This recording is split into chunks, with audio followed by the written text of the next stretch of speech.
beg to move that this House do now adjourn. Adjournment! The question is that this House do now adjourn. Jayne Kirkham. Thank you, Madam Deputy Speaker. I am a Cornish MP and we are a people on the edge. With sea on three sides and cut off from England by a river and a very precarious train line, we've become used to being at the centre of a world that's a long way from everyone else. That's made us resilient, independent and proud. But being at the edge of the country has meant we're often at the sharp edge of climate change. We're closer to the effects of it and the weather often hits us slap in the face, even on a normal day. We know that extreme weather events are becoming more frequent. 2025 was the warmest year on record. 4 of the 5 warmest years since 1884 have occurred in the last 5 years. And the record for the highest UK annual mean temperature has been broken 6 times since 2000. Last year, the Met Office warned the likelihood of experiencing temperatures above 40 degrees is now 20 times greater than it was in just the 1960s. In the summer, hosepipe bans are now common, and we had one in Cornwall despite our copious rainfall that went on for months and into the autumn of 2023. This winter was also the Dutch's wettest since records began in 1836. Cardinham had 55 consecutive wet days, and we were battered by 3 storms in quick succession: Goretti, Ingrid and Chandra. I will.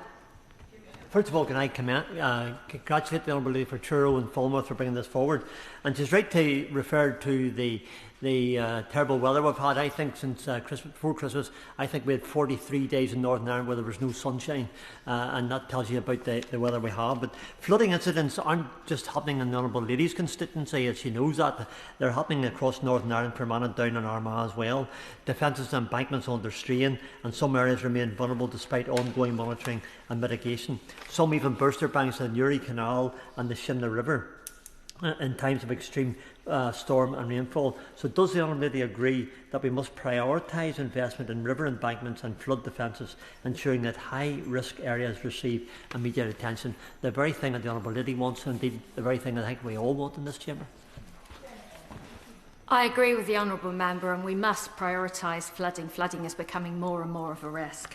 Every week when I get on the train, which has often been a bus, from Cornwall to London, I see what looks like a lake or sea, but it is in fact the Somerset level submerged under floodwater. I would. I thank the Honourable Member for giving way and also for securing this really important debate. She mentions the Somerset levels. Storm Chandra hit the Somerset levels terribly badly. Water falling on already very saturated land caused huge issues for many people. Farmers, indeed, play a crucial role in managing our floodwater. One farmer, Mike Curtis, who farms in Muchelney, took me and the Flood and Water Minister out when she visited at the beginning of the month, just showing the amount of water that they are able to store on their land to save many other communities from flooding, thousands of homes in Bridgewater and Taunton. Mike told me that they are happy to store that water on their land to stop flooding further down the catchment. But does the Honourable Member agree with me that as farmers are providing a public good, like Mike, farmers should be properly and fairly compensated for the public good that they provide? I do agree with the Honourable Member that farmers have been incredibly helpful in so many ways. I'm thinking about Storm Goretti and all the work they did with clearing trees. And of course, hopefully, some of the work this government is doing on the SFIs will also enable them to do that work to store water as well. We need to build resilience on a national and a local level, but we're not currently fully prepared. Responding, I will. I thank my honourable friend for giving way, and she and I worked together on the Environment Select Committee to push for the inquiry that her debate references on extreme weather events. Often the first agency on the scene when we have flooding, a storm, a landslip, a wildfire is the fire service. And actually, under the last government, the fire service was cut back significantly. So does she agree with me they're being called out more and more, and the fire service is more important than ever? I do agree with that. The fire service is absolutely fundamental, and particularly in Cornwall, they did amazing work during Storm Goretti. Responding to the UK's third National Adaptation Plan, the Climate Change Committee called for the government to urgently refresh NAP 3 as it fell short of the task of preparing the UK for the climate change we're experiencing, and that adaptation progress is too slow, has stalled, or is sometimes heading in the wrong direction. We're still reliant on those short-term emergency measures, which cost more in the long term. I will. Thank you. I'm grateful to the Honourable Member across the border for giving way, and I congratulate her on this debate. She will know that the South West was hit particularly hard by the recent Storm Chandra, including parts of my own constituency that were left submerged. Does she agree that we now need to embed a truly comprehensive climate resilience strategy across all government departments and agencies at the heart of decision-making, one that shifts our posture as much as possible from reaction to prevention? Yeah. I do agree with the Honourable Member, and I was going to move on to say that that kind of cross-cutting strategy across all the departments, because all the departments are impacted and can do things that could help, that is so important, and that's so difficult to do when the departments are so siloed sometimes. I sit on the EFRA committee, and we have an ongoing inquiry into climate and weather resilience. Farmers are heavily affected by extreme weather events, and that impacts our food security and prices. British farm businesses were down 800 million in 2025 because of crop failures, and 3 of the 5 worst harvests on record have occurred since 2020. But the risks extend. According to the EA, 6.3 million homes and businesses are at risk of flooding, but over the last decade, 1 in 13 homes were still built in high-risk flood zones. I would. Oh my goodness. Thank you. I thank the Honourable Lady very much indeed. What I'd just like to point out is she's mentioned the Environment Agency, and they're causing quite high levels of stress. Yeah. Well, I should actually, Madam Deputy Speaker, declare an interest in that. My partner's a farmer, and we had an 80-acre lake for some weeks on the farm. But what I would say is that unless the Environment Agency is funded properly, it can't actually make sure. What happened when the storms came was, of course, that was when they started thinking about bringing the pumps in. Actually, what we need is to have pumps there, so when the storms are coming, they can start to pump the water away. Otherwise, everybody gets flooded, and it's really catastrophic. I thank the Honourable Member, and of course the EA has struggled with funding for the last 10 years when it was cut so badly. On that point? I would.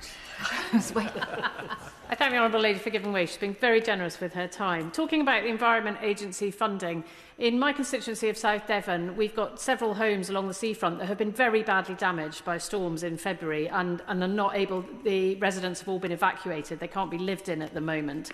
And the seafront protection, which is owned by the Environment Agency, is really key to the protection and the ability of those houses to be lived in again. But the Environment Agency is telling me that there is no emergency funding. They can't suddenly do something to shore up the sea defences. The work would have to go through their normal process of allocation, and it might take up to 2 years before money can be allocated to improve those sea defence, coastal defences in front of the houses of Tall Cross, which obviously for the people who live in them is an absolute disaster because they've been moved out of their homes. So would she agree with me that the Environment Agency, as we encounter more extreme weather events, is going to need to be more flexible and more nimble and have access to funding much more quickly to be able to shore up defences? The Honourable Member, and I do agree, yes, that a great deal of work will have to be done in the future because this is not going to get better, it will get worse. Businesses that rely on electricity and broadband are paralysed by outages in extreme events like this, and hospitals risk losing power or water. Heavy rainfall has even led to overflowing septic tanks and sewage spilling out onto streets in Cornwall, creating serious risks to our public health. In Cornwall, so much of our economy depends on our coast. When beaches, cafes, coastal roads and car parks are under managed realignment under the new Shoreline Management Plan, EPOC, coastal places will lose their staple industries, and entire communities can face existential threats from those rising sea levels and coastal erosion.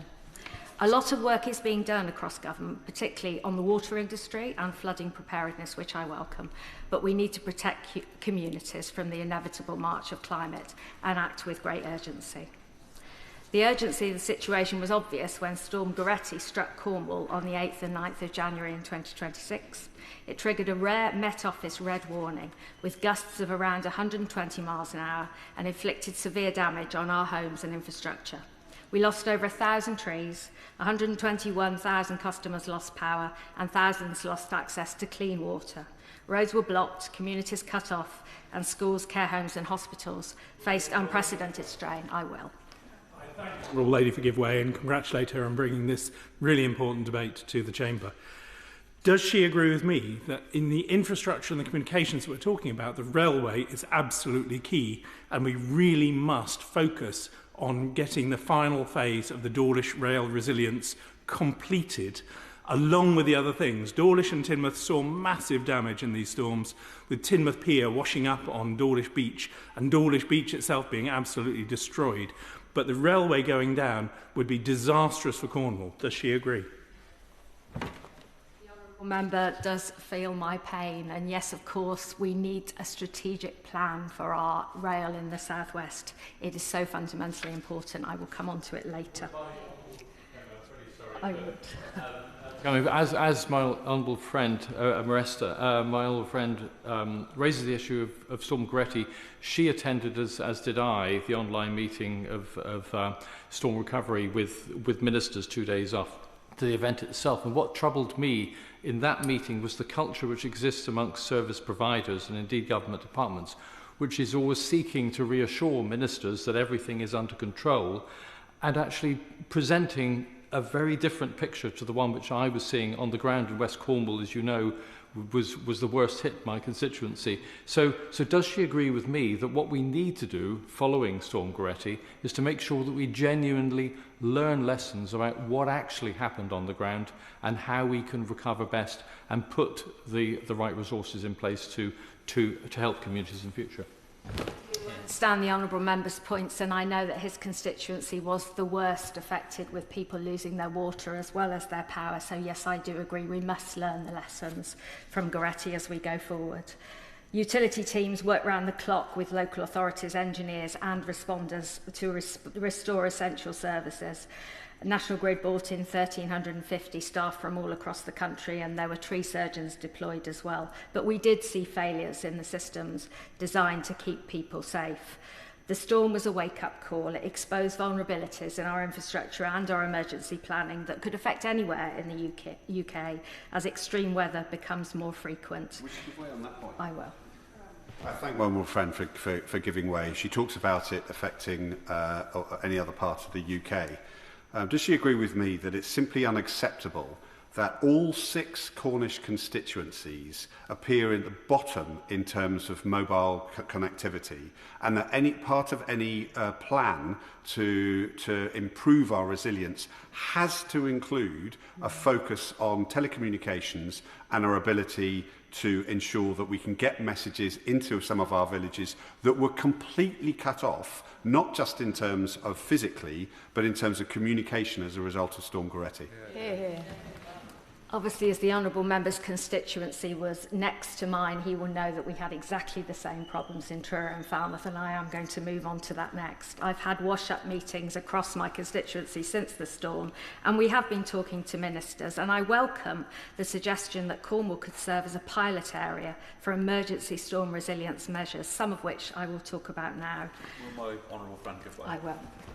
I thank my honourable friend for giving way, and I think there's been a huge amount of progress towards what a good devolution settlement for Cornwall should look like, but I think it's also been increasingly evident since Storm Goretti that part of that deal has to be infrastructure resilient. So I really welcome the idea that we pilot some of these storm resilience measures going forward, but will my honourable friend agree with me and ask the Minister that we essentially speak to colleagues in the department in MHCLG and work to get the investment needed to underline that as well? Thank Yes, I do. One of the most profound lessons from Storm Goretti is to improve communications infrastructure, particularly in rural areas. Many of our constituents are left without power and broadband in areas that have weak or no mobile phone signal, so struggle to get help. Although we're frequently told by the 4 network providers they have 99% 4G coverage, this doesn't ring true to anyone in Cornwall, where we struggle to get a signal on a regular basis. I will. Thank you very much for giving way. She's been very generous for time, and this has been a fascinating debate. Runnymede and Weybridge is frequently hit by flooding, and in terms of responding to it, one of the things that I've noticed is a real problem is that there's so many different responders, sometimes seemingly acting independently. When residents contact the floodline operates more like a sort of intercom service as opposed to taking on dealing for response. I'm calling for a flood control centre, a single point of contact which can coordinate flood response and preparatory works in my area. I'm very happy to speak to you after this debate to talk about the work that I'm trying to lobby the government on, which I think will also help by the sounds of things in terms of response in Cornwall. Sounds like an interesting proposal. Our local resilience centre would have been Exeter, which is, I think, why the category 1 responders didn't declare a major incident, because Exeter's a very long way away from us, so the idea of one flood centre maybe. I can understand that. When Goretti hit, the Cabinet Office activated the National Alert messaging. This was important and successful as an early warning system, but was impacted by that patchy mobile coverage. We do need a more truthful method of measuring mobile coverage and a means to apply pressure to the providers so they hit their obligations. Goretti also exposed that most mobile masts don't have backup generators or battery reserves, making them vulnerable to power loss. This contrasts with the expectations placed on water and electricity companies, which operate under more established resilience duties. Telecoms is just as essential, and the civil contingencies framework should reflect that in practice, not just in statute. With no internet and mobile signal, many residents then found during Goretti that digital landlines didn't work without power. Ofcom's rules require only 1 hour of battery backup for vulnerable customers, which is inadequate. And an Ofcom technical report from last year noted that about 2/3 of the population would be able to make emergency calls in a power outage of under an hour. After 6 hours, that number was redacted and described as far fewer. I would. And I was meeting constituents in Boscastle last week who reminded me of the terrible events of 2004, the huge floods that they had there, which was devastating. And on the honourable member's point about having a 1 hour battery backup, which is absolutely farcical, totally inadequate, it was explained to me that actually even with that backup battery in someone's house, you can still have problems with the IFP unit, the street unit, which could be completely without power, and therefore even with those battery backups of unlimited usage, hour usage, it would still mean that they don't have internet access in those emergencies. Which is maybe why a satellite link across villages might be something that we could consider. Regarding broadband, Openreach and service providers don't have a good system of fault notification. During Goretti, they were unaware of faults, and faults being notified solely through third-party providers didn't work well. Residents struggled to get through. A more direct method of reporting faults and an interactive map, maybe like the National Grid do, showing their locations and time estimates to restoration, might be helpful. This is particularly pertinent in Cornwall, as last month Wildernet withdrew from several Project Gigabit contracts, leaving nearly 8,000 rural premises in limbo without the high-speed broadband they've been promises, and we mustn't leave them behind. We must also ensure our transport systems are robust. We've talked about the recent storms damaging Dawlish. The sinkhole between Dawlish and Teignmouth also led to closure of the line, which is the only line in and out of the far southwest. When the Goretti alert went out, all of Cornwall's MPs were actually stranded in the southeast. I couldn't get home. We had to hire a car the next day, so my son was alone in the house 300 miles away. The Valentine's Day storm of 2014 led to the far southwest being cut off for 8 weeks. In that time, the region lost anywhere between 60 million to 1.2 billion, according to the Devon Maritime Forum. And since then, work has been done to make the line more resilient, but a strategic long-term plan that we've discussed for rail across the southwest is an urgent priority, and without it, our economy will just stagnate. I'd also like to mention energy resilience. I support the government's ambition to increase the UK's energy security by investing in renewables, and I was so pleased to attend the launch of the local power plan last month, which will allow communities to own and benefit directly from the energy they produced. Locally produced and managed power will be more resilient. Rural areas like mine have a high proportion of off-gas grid properties. Approximately 14% of Cornish households rely on oil for heating, compared to a national average of below 5%. There is an alternative in the form of HVO, which has been trialled in Cornwall, but the incentives aren't there. And meanwhile, I've spoken to constituents who've been refused planning to put solar panels or turbines on their properties that are listed or in conservation areas, as many in our area are.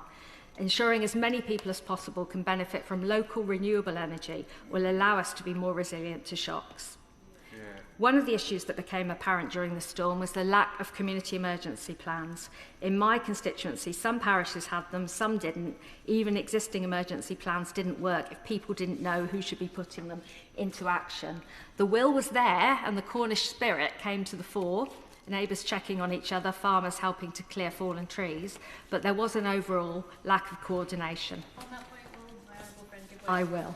I thank the Honourable Member for giving way and for calling this really important debate. With vulnerable residents across Cornwall, particularly in South East Cornwall, the data and ability to work alongside different collectors of data and ensure that we know where the vulnerable people are and can be reached quickly is really crucial. So that ability to use data in a responsible way is really important going forward. Does she agree that we must do more to collect that data and share it across Cornwall?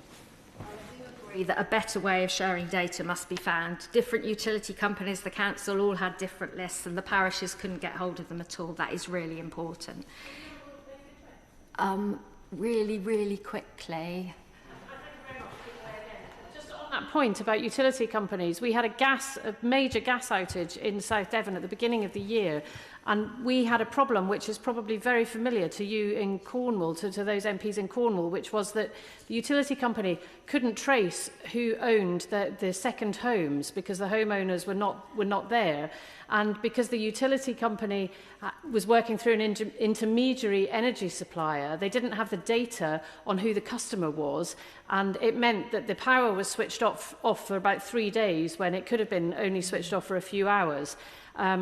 And would she agree with me that this is a serious problem in areas like ours, where there is a large proportion of second homes? Second homes are a whole other debate.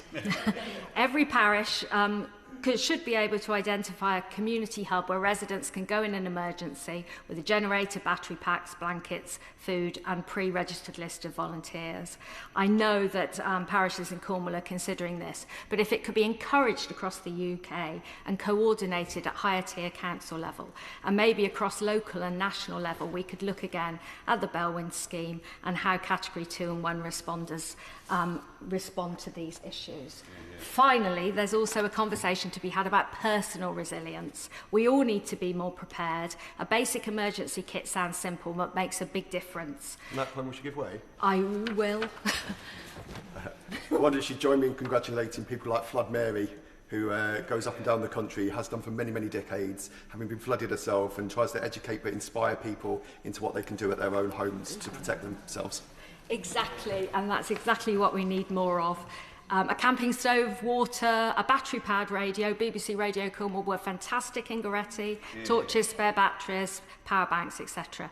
In conclusion, Storm Goretti highlighted to all of us how essential improving our resilience in the face of extreme weather events is. Cornwall is an ideal location to pilot national resilience measures, and I hope the lessons learned will enable us across the country to become better prepared for extreme climate and weather challenges.